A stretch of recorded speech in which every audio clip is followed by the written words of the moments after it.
Successful Minds with Patricia Barnowski-Schneider, the show that takes you around the world to share interviews with some of the most successful and relevant people on the planet. Hear their stories and get the most important business lessons they have learned on their road to success and get exclusive advice on how to implement their success into your life and business. Successful Minds with Patricia Barnowski-Schneider is brought to you by the Strategic Advisor Board and your host, Patricia Barnowski-Schneider.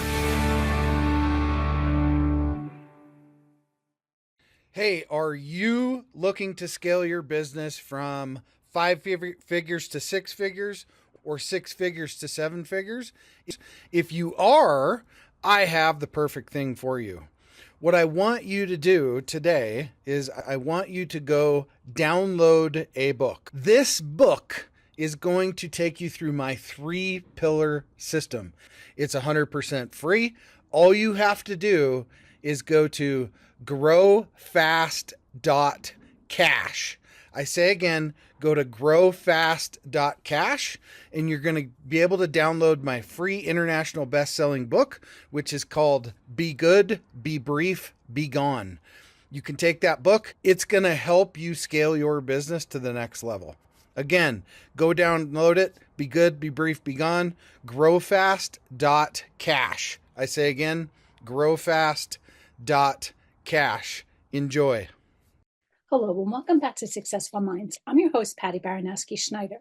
Today, I'm joined by Alan Lazaros. So this is a lot. He's a podcaster, a speaker, a trainer, and business coach, and CEO of Next Level University. So welcome, Alan. I'm going to leave it to you to tell you a little bit more about yourself. Thank you for having me. Seriously, I consider it a huge honor because I started listening to podcasts 9 years ago, and they really helped me reorient my life in a more positive direction. Nice. And so now I remember I used to listen to all these speakers and coaches, and they sounded like they had it all figured out. And I'm starting to sound that way. I definitely don't have it all figured out. But yeah, thank you so much for having me. I really appreciate it. My pleasure. It's funny. I love learning so much from other people. Like I know some people do podcasts and they focus on specific niches. And I always feel if someone has a story that I think the public would be interested in or can help them, I'd love to talk to them. And I'm learning so much just from everybody that I'm talking to. And I'm, always a big connector. I'm like, when I'm done, I'm like, who can I connect you with? So yeah, you learn a lot. So good stuff. You learn so much from other people if you're humble and super curious. Yeah. And sometimes you learn what not to do as well, right? Yeah, this is true. Now tell us about your near-death experience. It was a pivotal moment in your life. So can you share what happened and how it changed your perspective on life and your career? Absolutely. So to provide some context, my father passed away when I was 2 years old. He was 28. He passed away in a car accident. His name was John McCorkle. He was part of a big Irish Catholic family. It was Jim, Joe, John, Jane, Joan, Jeanette. My real last name, I know, right?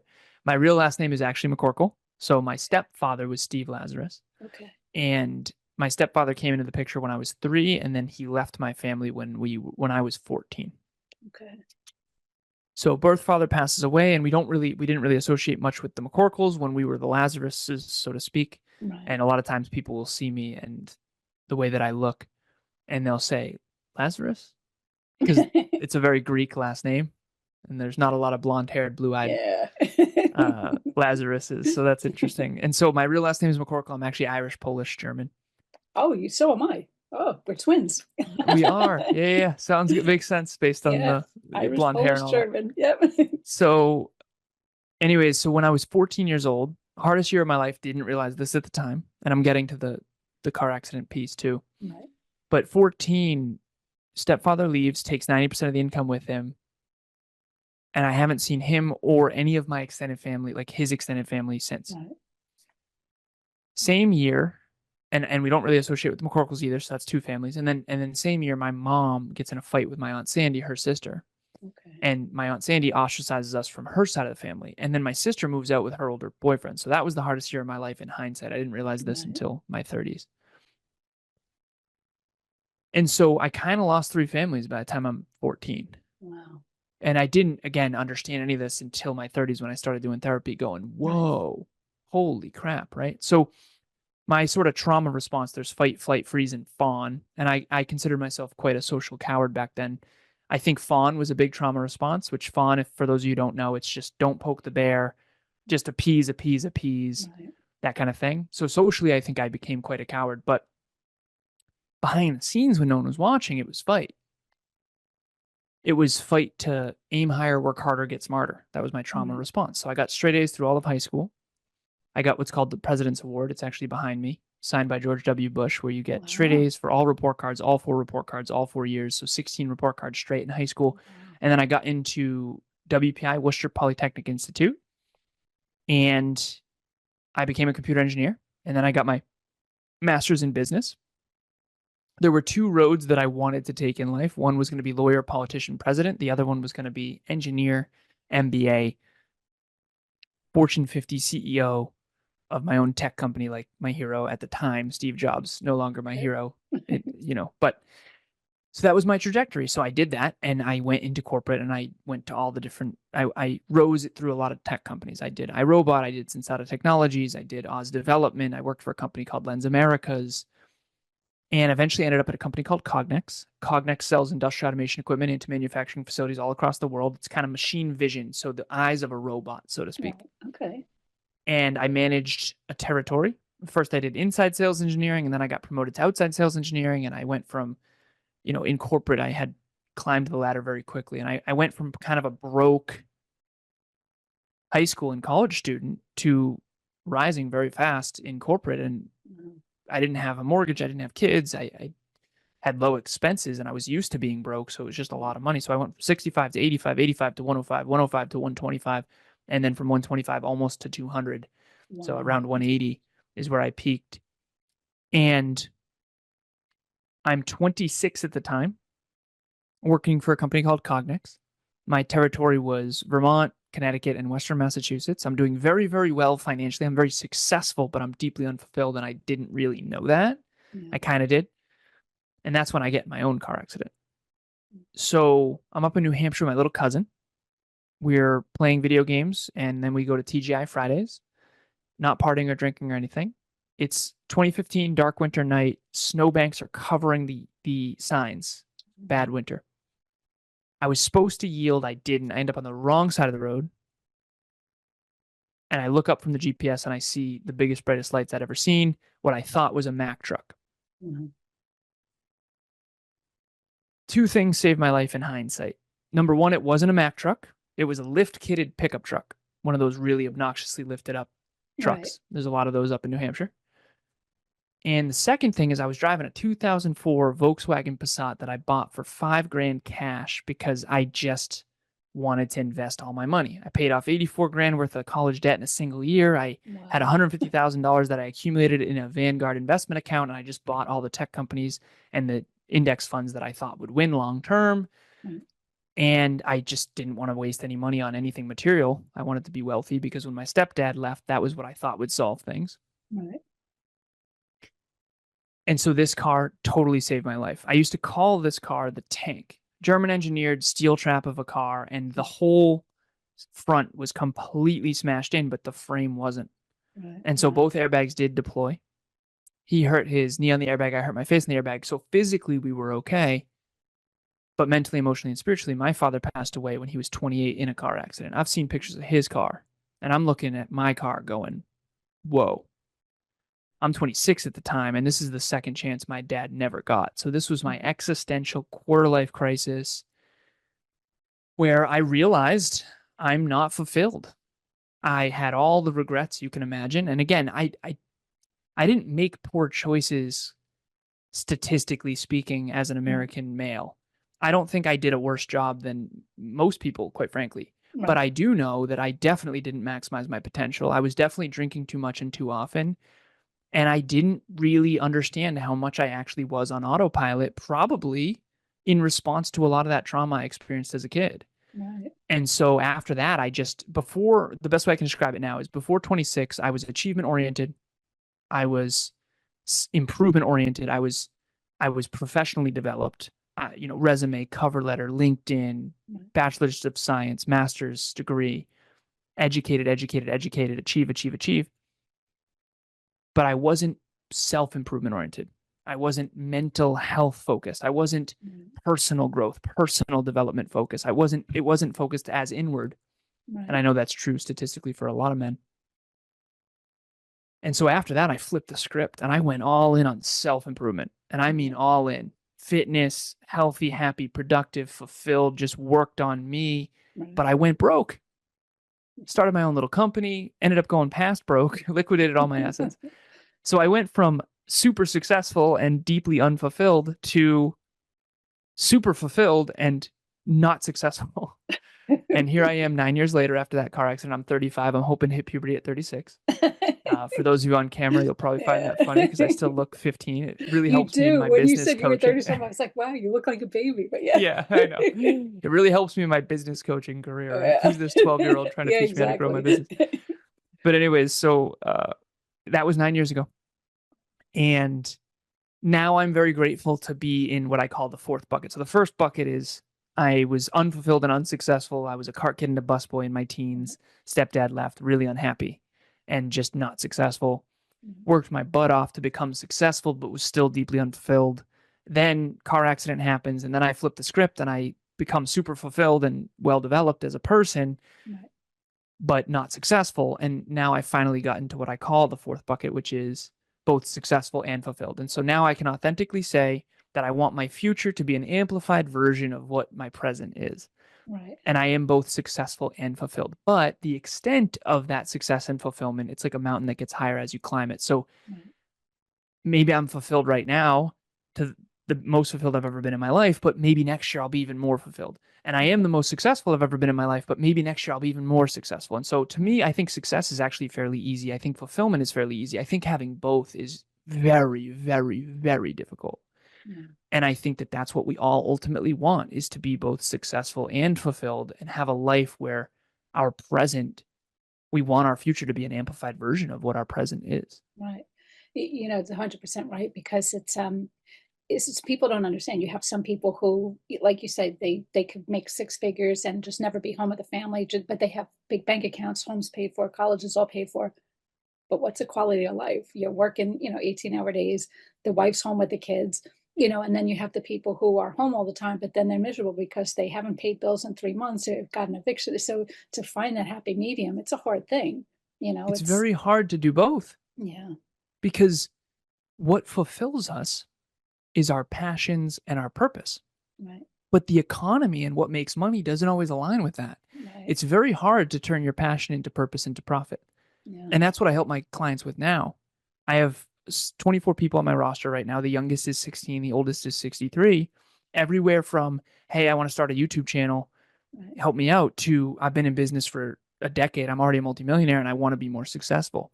And I think that what I will say is, of all the coaching, speaking, training, and podcasting that I've done, ever since I started this work 9 years ago, very few people are both. Yeah. It's very sad, and I'm not trying to be mean. Yeah. But very few people are both successful and fulfilled. Very few. And I know why. It's really hard. And I think that social media makes it look easy, and it's just not. Yeah. It's really not. Yeah. They need somebody, I guess, like yourself, that because you could read everything in a book, doesn't mean that, how do you do that? But having someone who's been there, done that, can actually say, I've been where you're at, follow my steps and I'm going to help you get there too. That gets people's attention, because now you're a real life case study, Yeah. It took a lot longer than I expected, honestly. And again, I'm not done by any means. I still have financial challenges. We still need to earn more, spend less. Right. Business expenses got big. We have a 21-person team now. So, I mean, there's definitely some truth to success does not make life easier. It actually makes life harder in many regards. It's not like once you get to the NBA, suddenly your life's easier. Yeah. Right? Now you have to play against the best in the world, right? So, and we're by no means the best in the world by any means. And I would say we're very successful compared to what we were, but not nearly as successful as we're going to be. And that's why this whole Next Level University thing, that's the name of my company, the next level idea is there's always a next level. Right. And you're going to have to become more in order to sustain that next level. Right. And so it's how do you progress. Exactly. We're all a work in progress. Exactly. And so I'm more capable than I was before, but I'm not as capable as I'm going to be. And quite frankly, in order to achieve my goals, I'm going to have to become a lot more. Yeah. Wow. Now tell us, your podcast, The Next Level University, it has over 1,680 episodes. Wow. So what motivated you to start it? And how have you maintained such a high level of consistency and quality over the years? What motivated me to start it? That's a great question. So what motivated me to start it actually, so I saw this really big issue happening in the world. It was actually really kind of depressing, to be honest with you. But what I worked in industrial automation. So I would go into manufacturing facilities and I would sell machine vision equipment that helps robots. The eyes of robots is the simplest form of it. Okay. And it's quality assurance. So there'd be water bottles going down a line, and you have to make sure the cap's on right, and that it says Awala, like the company name, the logo is proper, and all that kind of stuff. And I would see these pictures on the walls of these manufacturing facilities that were filled with hundreds of people, if not thousands, in the 70s, 80s, 90s, that kind of thing. And now you look at the factory floor and it's just robots, and there's one floor manager or 4 floor managers, depending on the facility. And I have to keep all this anonymous or whatever, but most of it's just robotics at this point. And that's not going to ever change. I mean, everyone knows you go into a grocery store and more than half the people now at this point are doing their own checkout, self-checkout. So here's the thing, right? Technology is a good thing, and I'm not making that wrong. And industrial automation is going to happen with or without me. But I had this experience where I saw these 4 people that were checking and inspecting ice cream cartons, and I'll keep the company anonymous. And I sold equipment that did that better, faster, quicker. And I made a good commission check. And these people lost their jobs. And I had this moment. And it was kind of like, wait a minute. So less educated, statistically speaking, the less educated population tends to have more children and tends to have them younger. And you can research this. Yeah. So let's say a less educated family has 5 kids, and those 5 kids have 5 kids, and those 5 kids have 5 kids, statistically speaking. And then there's people that are more educated that tend to wait longer and have less children. And so you see this exponential increase in the less educated population, while there's an exponential decrease in the amount of jobs available to less educated people. Right. I saw that as a huge issue, and it's not going to get any better. And so here's what I decided, you know what? If you're not part of the solution, you're part of the problem. That's where my podcast was born. So my podcast was called Conversations Change Lives. And I tried to, instead of taking jobs, I tried to create a platform and a podcast where I could interview really successful professionals and help younger kids understand what they were getting themselves into. Right. So instead of taking jobs, I decided to help people empower themselves to create their own jobs, whether it be entrepreneurs, business owners, or just being an entrepreneur working for a company. Right. And that was when I met Kevin. So he had a podcast called the Hyperconscious Podcast, Change the Way You Think, Change the Way You Act, Change the Way You Live. I had a podcast called Conversations Change Lives. If you look up hyperconscious in the dictionary, it means to be acutely aware. And so it's all about self-improvement, self-reflection, success, fulfillment, this whole deal. And so he was my first guest and I was his first guest. And then eventually we teamed up and had the worst podcast title of all time, which was the Conversations Change Lives meets Hyperconscious Podcast. And we did that for a while, probably 20 to 25 episodes. And then eventually we went all in on the Hyperconscious Podcast. That's actually still the legal name of our business. And change the way you think, change the way you act, change the way you live. And then we rebranded to what's now known as Next Level University. Nice. Level up your life, love, health, and wealth. Right. And now we've got a 21-person team, and we have 1,780, I think, episodes now. And we have monthly meetups, and we have a book club, and we have a journal that we call the Dreamliner that we use, and we've got 21 departments, 21 individuals on our team. We have our own podcast production company. We got all this cool stuff going on. But it started out as 2 young men who both had sort of a quarter-life crisis and decided to go all in on their passion, turn it into purpose and profit. And that journey has been nothing short of unreasonably difficult, because a lot of people want to work for themselves, but they really just don't understand, understandably, how unreasonably difficult that actually is. And Kevin and I try really hard to tell people, like, you can do it and we believe in you, but just understand you're not going to like go to barbecues and have fun your first few years in business. It's going to be nothing but challenges for the first several years. Yeah. And it took us 6-7 years to really get to a point where we were well known and successful, quote unquote. And even then, I mean, for a podcast, we're extremely successful. For a business, we're still a little toddler. We're only 7 years old. So, But that's awesome that you're actually explaining this, because it's so much of this, they don't teach us in college. You're just taught what's in the books and then get out there and make it happen. Life don't work that way. And there's so many people that fail because of that. So that's awesome. It definitely doesn't work that way. No. So I guess, can you discuss some of the core principles of self-improvement and peak performance that you teach your clients and audience? Yeah, I think the epicenter of each of us is ourselves, and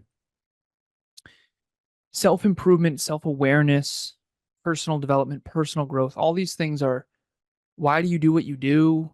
What is your motive for action? How are you wired? Are you an achiever? Do you identify as an achiever? If not, why not? You know, what are your strengths and weaknesses? This is all just really self-awareness stuff. And so peak performance, I think, is the ability to consistently and sustainably implement the systems necessary to succeed. Like, so for example, every goal that I break my clients' goals down. We have a session and we set them up on what I call dreamlining. It's streamline your dreams. The very first step is, okay, let's look at the next decade and just create a mission statement. It's a simple, it sounds heavier than it is. I'll give you an example of one. So I have a new client, her name's Adina, first names only. And her mission statement is to create a business, a ghostwriting business with enough clients to where I have enough financial freedom without destroying my quality of life. Boom. It's just a North Star. And that's literally how I coach. So my job as her coach is to help her achieve that. Okay. And it's sort of an infinite game because you never really are done with that. Right. Okay, then you break that down into annual goals. So we do dream statement, then annual goals, then quarterly goals, and then daily inch pebbles. Okay. And so the inch pebbles lead to the milestones lead to the annual goals lead to your dreams, which is a decade plus. So you reverse engineer it. I'm an engineer by trade. I think in numbers. And so metrics are everything in my opinion. Right. If you don't know what you're tracking, you're going to be off track by default type of thing. But you have to track the right things. So that's a whole thing. So, okay, the dream statement. Then we break it down into top 3 annual goals. Okay, usually health, wealth, and love, but it depends. Some people mostly health, some people mostly wealth, other people focus on their intimate relationship if that's struggling. And then you've got, break that down into milestones. So let's say $100,000 in my own business in 2024. Okay, then that means you need to gross $25,000 this quarter. And then how are you going to do that? Okay, that means you need to prospect every single day. And so the inch pebbles lead to the milestones lead to the goals lead to the dreams, and it makes it less pie in the sky, shoot for the moon, land amongst the stars kind of stuff, because most of us say that stuff, but we don't actually do it. I read a stat recently, very upsetting stat. I was doing research for a monthly meetup that we do. I guess it wasn't recently because it was at the beginning of the year. So every January we do a monthly meetup on goal setting. And I read this stat where it said only 4% of people ever achieve written goals. No. 4% of people ever write down their goals in a measurable way. And only 8% of those people ever achieve them. I remember thinking to myself, that's super depressing. That sucks. Okay, why? I think the reason why is our goals are not set based on self-awareness. I have some people come to me say, I want to be a billionaire. And I remember I used to think that they meant it. And then I learned over time, and I started asking, like, well, how many billionaires do you think there are? And they'll say, I don't know, a couple 100,000. I'm like, whoa, there's only 3,200 on the planet. And by the way, how many of them started from nothing? Oh, and how many of them didn't have investors? Oh, and how many of them were in your industry? Oh, yeah, you're not going to be a billionaire, and that's okay. Like, that's like saying I want to be Michael Jordan. Like, unless you're really good at basketball, that's probably a little ridiculous. and it's not based on actual self-awareness. And so self-awareness needs to be the first step. And when you are humble and have high self-awareness, which I was not always humble, I am now, because life humbles you. And that's something I'm working on all the time, is to stay humble, stay humble, stay humble. But high self-awareness and humility, if you set goals from that place, you can actually build real self-belief. You can start small and hit your target, and then start small and hit your target, and then up the ante, and then hit your target. Because self-belief is only built not through delusion, not through pie in the sky goals you never actually achieve, but through small incremental steps of state-proof self-assign. I state I'm going to lose 5 pounds. I actually lose 5 pounds, and then I self-assign that I lost 5 pounds, and then I build belief, and then I try for 10, and then I build belief, and then I try for 12, and then I build belief. And then you end up believing in yourself a ton, which it turns out that's actually super rare if you want to go into that. Yeah, no, I like that approach, because it is true. If you start from A and say you're going to go to Z, that's a pretty stretch. But if you do little increments and you see the success along the way, it builds that momentum and that motivation, and you want to do more, you want to do better. So I like that approach. Now tell us, the personal growth and peak performance, they're broad topics. So how do you tailor your advice and strategies to fit the unique needs of each individual you coach? Yeah, so that's the thing. It's all contextual based on the individual. And so you have to get to know them first. And you can only get them to know them to the extent they know themselves. Right. But you also can kind of study them. There's certain tells. So, for example, self-belief and self-worth. That's usually where I start. Most people think they have self-belief, but how do you know you have something when you don't know what it's like to have it? So, for example, if you do have really high self-belief and you're listening, you don't really know that you have it because you've always had it, and then everyone around you is mirroring you. So I always thought everyone has huge goals and everyone has huge dreams and everyone believes in themselves, when in reality, most people are pretending to believe in themselves when they're around me. Right. And my whole life is success, achievement, goals, self-improvement. So everyone around me for 9 years now has been talking about self-improvement. So I live in this echo chamber of thinking everyone's into self-improvement. And then I go out in the world and it's like, oh my goodness, right? Whoa. It's kind of like if you work in the film industry, everything's film. Yeah. And then you go out into another industry and everything's about that. And so we all live in our own sort of echo chamber. So the first thing I have to do is figure out where someone is. Where are you really? Not where you think you are, because we're all off on that. Yeah. The 3 things you need to know in life, in my opinion. The first thing that you need to do when you have a GPS is know current location. That's self-awareness. Then you need to have a goal. That's a destination location. So if you plug in your GPS, you want to head to that destination. Okay. So here's our current location, self-awareness. Here's our destination. This is the goal, the target. Okay. The third thing you need to know is the terrain. You have to know where the mountains are and the lakes and the valleys. Otherwise, if you're inaccurate about the data, you're going to drive into a mountain on accident and then blame the world. I'm an engineer, so forgive me for this, but most of the reason most of us don't achieve our goals, myself included, is because we're just inaccurate in our thinking. So if you think you're going to start a podcast and go viral and crush it, you're just wrong, most likely. So we produce 45 podcasts. We produce 3 of my own. We coach podcasters all over the world. We have our own podcast. We've been doing this for 7 years. You just don't know. You don't know what you don't know. And so, looking to grow your business beyond 5 figures, 6 figures, 7 figures plus, what I want you to do is go download this book. The title is called Be Good, Be Brief, Be Gone. It will help you grow your business past 5, 6, and 7 figure. Go download the book today, growfast.cash. I say again, growfast.cash, and download the book for absolutely free. and the problem is that a lot of these podcasters, and I've been guilty of this as well, they podcast about their thing and you think they're really successful. And a lot of them aren't as successful as you think, but we can't really say that, because you need to see us as successful for us to have credibility. It's like this weird thing. And so social media makes everyone look successful when they're really not. Right. And then some people who don't look successful at all actually really are. and so that's really interesting. Yeah. And the more successful I've become, the less I've wanted to flaunt it. It's like this interesting thing. So anyways, most of us go into the world, and when I coach people, they have inaccurate thinking about self. They have inaccurate thinking about the world, how it works and why it works that way, the economy, all that stuff.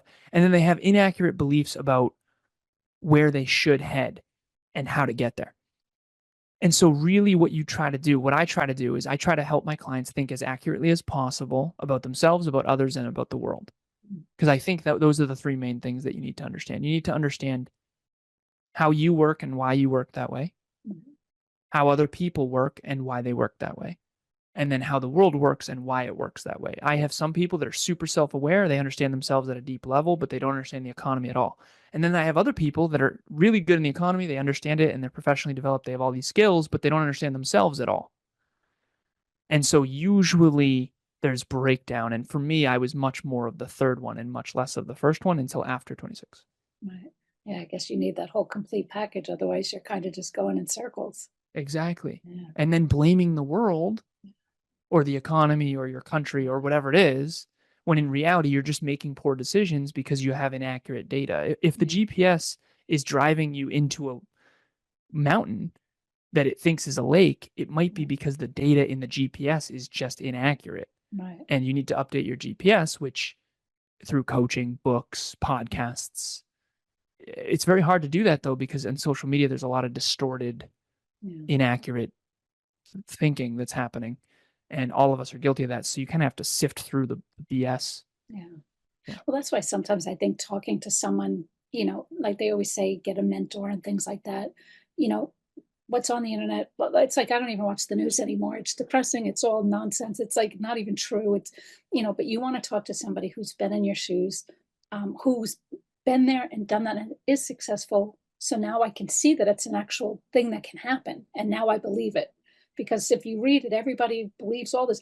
You read 3 different newspapers, they're all contradicting each other. I mean, nothing is, it's depressing. It is depressing. Yeah. Oh my goodness. Yeah, you have to, someone you trust, who you know is truthful, Right. not just truthful with you, but truthful with themselves. If I'm distorted, I'm going to distort you on accident. Right. So I have to be accurate in my own thinking. How can someone who's inaccurate in their own thinking make you more accurate? Right. Right. And so rationality is my number one core value. Legacy is my number one core value. It's my number 2 core value. And candor is my third. So it's legacy, having an impact, rationality, which is long-term strategic accurate thinking, and then candor, which is truth. Right. And so for me, those are my 3 core values. I work on them every day. And a lot of people don't like the truth because the truth hurts a lot of the time. Yeah. And if you don't believe in yourself, why would you seek difficult truth? Right? And so a lot of people who don't believe in themselves are very stuck because they basically avoid feedback that would actually get them to transform, to hang on to their fragile identity. Because if they have a fixed mindset and they don't know it, they don't want to have more hard truth, because hard truth is just hard truth. And hard truth is just pain if you don't believe in yourself. If you believe in yourself, you can use that pain to transform. Right. If you don't believe in yourself, it's very hard to do that. And I didn't know how much self-belief was important until my business partner and I, Kevin, talked a lot about it, because he didn't believe in himself. Actually, I was going to talk about your business partner. What role has he played in your journey, and how has your collaboration contributed to the success of Next Level University? Oh, it's been unbelievable. And in hindsight, this is obvious, but in the beginning, we didn't know what the hell was going on. In the beginning, he and I spent Father's Day together because he didn't have a father. He didn't meet his father till he was 27. And my father passed away when I was 2. So we were 2 young men who were both into self-improvement. He had his quarter-life crisis with suicidal ideation in his mid-20s. He quit corporate. I quit corporate after my car accident. And so it was very beautiful how we came together. So I think in hindsight, it's obvious why we work. We grew up in the same town.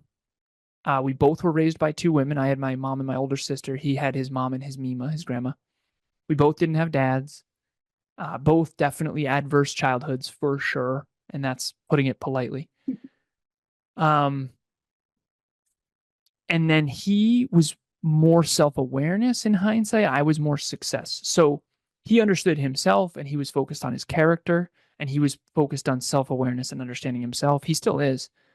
And I was much more focused on achievement and success. So I needed to learn myself. He needed to learn success and achievement. Good match. Yeah. So we had a common wound.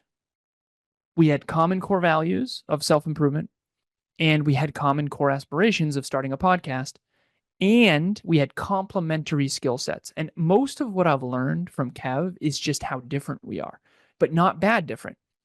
So he doesn't believe in himself, and he struggles with self-belief. He believes in himself a lot more now, but in the past, he didn't believe in himself at all, and he had the courage to actually own that.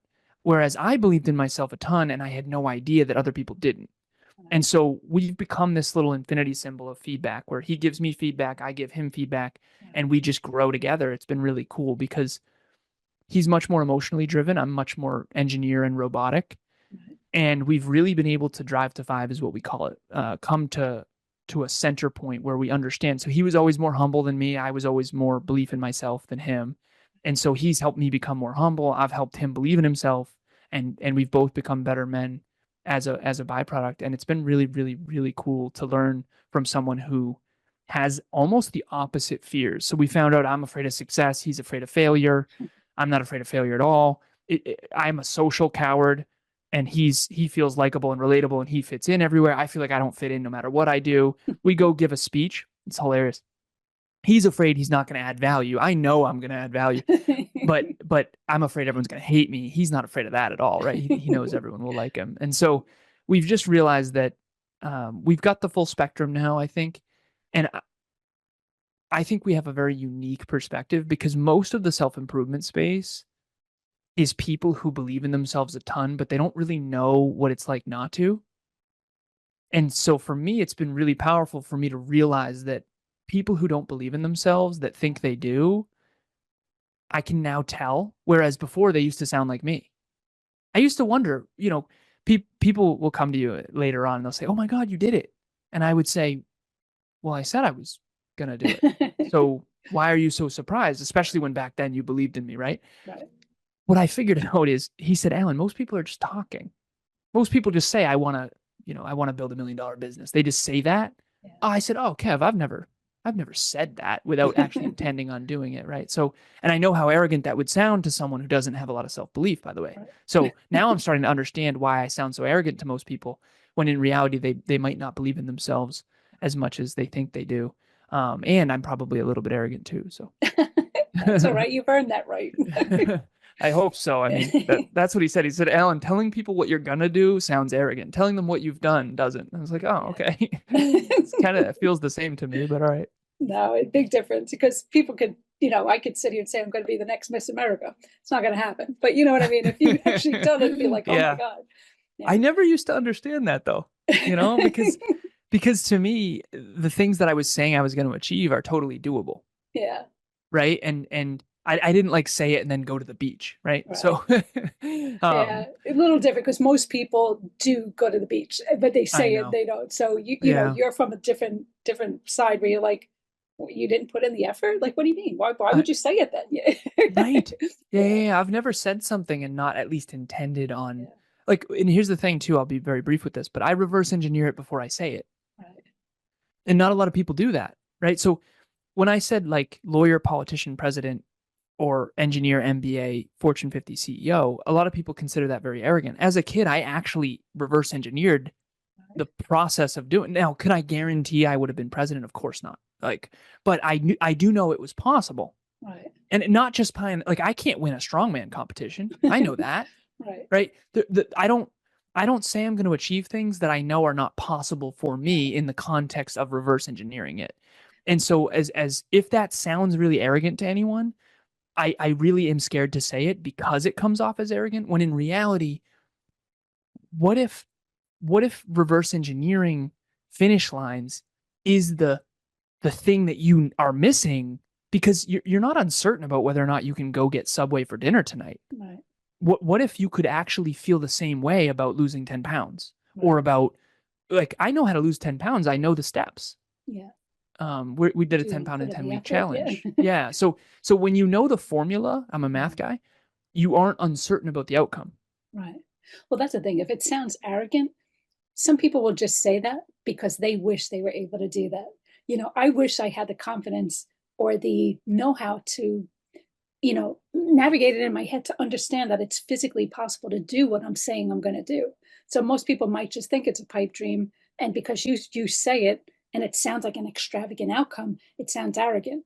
But I wish I had that capability and that confidence in myself to know that I could do it. So arrogant or not, you do you. Don't worry about what other people think. Thank you, Patricia. I appreciate it. But here's the rub on that. Some people who are sounding that certain actually are arrogant and are just saying stuff. And that's a status thing or whatever. Yeah. So 9 times out of 10, one time I had this client and I said, "Can you please?" She said, "I don't believe I can do that." I was a fitness coach and I said, "Let's get you to 127. Like that's your dream weight." She said, "I don't believe I can do that." And I said, "Well, I know you can. I've reverse engineered it for you." Right. And now I realize that probably didn't land. But I said, "Can you pretend that you do believe it?" And she did. And I went, "Oh, you sound just like me. Does everyone think I'm lying?" She said, "Probably." And I was like, "Oh." That was like a big breakthrough for me because honestly, I can lose 10 pounds. Like, honestly, I mean, we just did a 10 pound and 10 week challenge. Yeah. 10 pounds in 10 weeks. I'm 1.4 pounds away. It's just a math formula. You just Yeah. eat less and exercise more. Right. And so if it sounds arrogant, what if I'm just accurate? I don't know. Yeah, that's something that has been. Look at stop smoking. How many people? Oh, I can. Oh, I can. Oh, I can't. I watched somebody. My husband, for example, he had tried repeatedly. Him and a guy had a bet. It became a macho thing. Cold turkey, never smoked again. It can be done. You have to have that willpower to do it. So when people say, "Oh, you can't," you don't know what you're talking about. Blah blah blah. You know why it worked? Their ego was at risk. Exactly. That's why it worked. Yeah. That's why after my car accident, everything transformed. Yeah. Sometimes it was that wake-up call. Now, can you share a success story of someone you coach that particularly stands out to you? And what lessons can the listeners take from that experience? Success story. Yeah. I've been coaching someone for 5 years plus now. And I now realize that, and this is actually the person that wanted to be a billionaire, quote unquote. And now she doesn't. She realizes like, oh, I was just saying what I thought I was supposed to say. It's so funny. It's like, I've never said something I think I'm supposed to say, but anyways, so now she doesn't have any of that delusional stuff that I used to pour into. I used to think like, yeah, you can do it. And then I realized, oh, you don't actually want that. Because here's the thing. If you want to be a billionaire, that's I would say it's possible for some people, Right. but not unless you grind your 20s, 30s, and 40s away, basically. Right. So you can't like want to be a billionaire and then go enjoy the beach. That's not a thing, statistically speaking. Right. So, but anyways, so the success story is she wanted to be a clinician. She wanted to get her master's degree. She wanted to get in shape. She wanted to lose 20 pounds. I mean, she's just achieved goal after goal after goal after goal after goal. And the coolest part about this process is that all the dreams and goals that she's written down in my coaching over the years, she cross them off, cross them off, cross them off. Awesome, awesome, awesome. Belief, belief, belief. As she's believed in herself more, she's also gotten less delusional. It's this interesting thing. The more you believe in yourself, the more you try. And the more you try, the more you get humbled. So I figured out this new thing. I understand now why I come off as arrogant. And the reason why is because I have more self-belief than I do humility. I've been trying to figure this out my whole life because I remember one time my girlfriend, she said, "You're the most humble man I've ever met." And I remember I literally said this. This was 4 years ago. I said, "Sweetheart, I really appreciate it. I've just never personally identified as humble." She said, "Alan, that's exactly what a humble man would say." And I was like, "Oh, am I humble?" I started to understand one of the reasons why no one can see me as humble is because I have more belief than I do humility. Okay. So my new saying is, if I have level 10 self-belief over here, I need level 10 humility in the opposite direction in order to stay centered. Right. And I've never really worked on humility. I need to work on humility. But when you build your belief, what people don't understand is that usually self-belief at a new level comes with a lack of humility, because you go try stuff at that new level and then you get humbled so fast. When you start believing in yourself, you're going to try way more stuff and you're going to just fail miserably over and over and over again. I mean, I fail way more than I succeed. So it keeps me humble, keeps me grounded. But anyway, so this client of mine, the success stories have been success, success, success, success, success, but honestly through a minefield of failing forward constantly. And she's a clinician now. She has, I want to say she has 60 clients or something crazy. Nice. She sees, I mean, it's awesome. She's gotten her master's, all kinds of cool stuff. So one of the things I'm most proud about her, for, is I said, you never strayed from your thing, because we all have a thing. And if you find your thing, you basically need to design and reorient your whole life around it. So for example, Leonardo DiCaprio is an actor.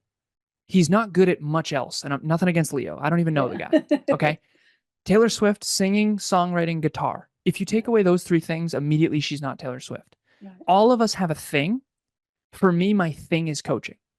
I've always been a coach. Even when I was a kid, I've been reverse engineering finish lines and helping my friends achieve their goals and believing in people, to a detriment, by the way. But anyways, her thing is being a clinician. And she wants to help people with mental health and therapy. And she's been on that every single day since I started coaching her to now. She never strayed from her thing. And that's why she's so successful. And you can look back at any 5-year journey, 10-year journey, 15-year journey, and you can ask yourself, what are the few things that really made the biggest difference? And for her, it's being a clinician, and she never strayed. And now she does that work. She loves that work. It's fulfilling. It's really hard. So she doesn't love every day, but it's super fulfilling. She's really good at it, and it's really profitable. And when you find those three things, it's fulfilling, you're really good at it, and it's profitable. I'm telling you, you got to ride that train into the sunset, because that's business coaching for me. It's being a clinician for her. And if you can find yours, it's tremendously valuable. Some of us don't find it until way later in life. Yeah, no, that's awesome.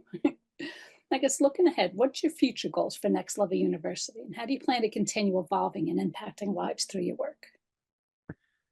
I used to not have the courage to share this kind of stuff, but Next Level University is going to gross. Now, keep in mind, gross. This is not how much money we made. This is how much money came in, not how much we spent. Right. So we're projected to gross 400,000 on the low end, 500,000, $500,000 on the high end in our company. Thank you. Right. Thank you. I think that's really good for a podcast, really not good for a business. That's awesome. But yeah, thank you. But that's the main focus right now. So my goals are mostly business coaching. So I have 24 people on my roster. My quarterly goal is to get it to 30. My annual goal is to get it to 35. And then I'm basically siphoning things off my calendar to make room for that. Right. And that's my one thing. Kevin's one thing is he's a podcast guy. So he helps podcasters. So he coaches. Okay. So Next Level University is about self-improvement and success and fulfillment. And then he has Podcast Growth University, which is about podcast growth, success, and fulfillment. And then I have Business Growth University that I'm starting. I haven't yet, that I'm starting. It's going to be about business growth, fulfillment, and success. And so we have listeners, longers, and business owners. So listeners learn from us. Longers want to build their own podcasts in their own communities. And then some business owners want to really build a business out of that. Right. And so we've created a company that helps everyone collectively get to the next level based on where they're at now in their journey. Right. And so the main focus is help as many people as possible in an aligned way. And really, my main focus at this stage is try really hard to stop pouring into people that are not here for the right reasons, and set some boundaries, because we have a very giving company and we give a lot away for free, and we're very happy to do that. We're here to serve, but we also have been very taken advantage of in the past, and I need to get a little smarter and a little less naive. Yeah, it's a shame, because when you want to help people, unfortunately, the world we live in, everybody wants to take. It's, you have to value your time, and your time also. Nice. Givers need to set limits because takers have none. Absolutely. Now, anything else you want to talk about that we didn't cover already? The only thing that I think is going to be helpful for everyone, including myself, is what's that next level of personal responsibility you can take for your own life. What you say, think, do, feel, and believe is your responsibility. And what you say, think, do, feel, and believe in response to what's done to you is also your responsibility. And to me, people with low humility and the inability to take responsibility, they're just going to be stuck and floundering and unfortunately very manipulative. So fulfilled people don't hurt people. And I think fulfillment comes from taking personal responsibility for where you've ended up in life, despite how bad or challenging it's been. And so I'm always trying to take that next level of personal responsibility for where I've ended up. And then on the other side of that, you take back your power, but you also take back all of the responsibility of what comes with that, which is, listen, it's my fault that I'm here. And the good, the bad, and the ugly. And I have the power to make new choices. But you can't make a new choice until you first take responsibility. If you have a drinking problem like I did, I had to take responsibility for that first. I had to say, I have a drinking problem. And I need to decide in advance on my own accord. No one else can do this for me. I have to quit drinking. And I started that. It took me 5 years to quit drinking. I kept falling off at weddings. Weddings were my kryptonite. And now it's been over 5 years. So, or it's coming up on my 5th year. Yeah, thank you. Thank you. So, and that's just one of my struggles of the many struggles we all face, right? So personal responsibility is always the starting point. And usually that only comes after pain. So if you're in pain, jump to responsibility and go make some positive change, because that's how the world changes. It's how the world gets better. Nice. Well said. Now, how can people learn more about you or get in touch with you? If you want help in the success or fulfillment arena, you can reach out. You can email me, alan@nextleveluniverse.com. That's all we do. We help people become more successful and more fulfilled, whether it's podcasting or business or just self-improvement. Nice. We have a website called nextleveluniverse.com. So it's all things next level, nextleveluniverse.com, spelled just like it sounds. And then the podcast is Next Level University. We call it self-improvement in your pocket, 1% improvement every day from anywhere on the planet, completely free, holistic health, wealth, life, and love. And so if you want to get a little bit better each day, you will be a little bit more successful and a little bit more fulfilled each day. And we're really trying to be the male role models in your pocket that we never had. And it's been really cool. So we do an episode every single day, and we show up for our listeners every single day. And the average episode is probably about 25 minutes to 30 minutes, because most people say an episode a day. What is it, like a 3-minute thing? Or so it's actually, some of them are up to an hour. Some of them are as quick as 15 minutes. But we always are there in your pocket from anywhere on the planet. Self-improvement, yeah. That's awesome. Well, thank you again for being on the show. Again, that was Alan Lazaros. So thanks for listening to Successful Minds with Patty B. Never miss an episode by subscribing to the channel. So thank you again. Thank you, Patricia. Appreciate it. Pleasure.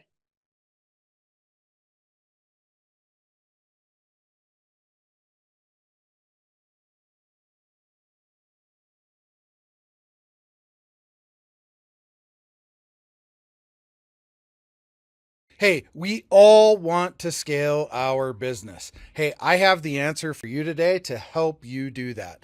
If you're looking to scale from 5, 6, even 7 figures and beyond, book called Be Good, Be Brief, Be Gone.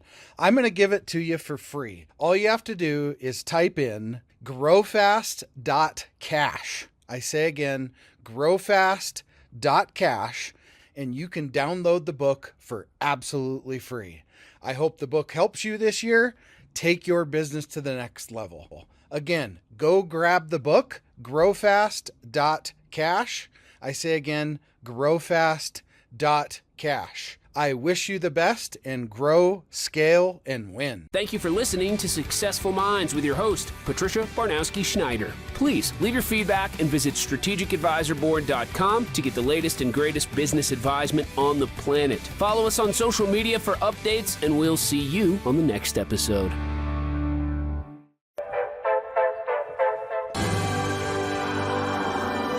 There it is. Magnum. Holy moly. Yeah, baby! That's what I've been waiting for! Dear God. It's beautiful.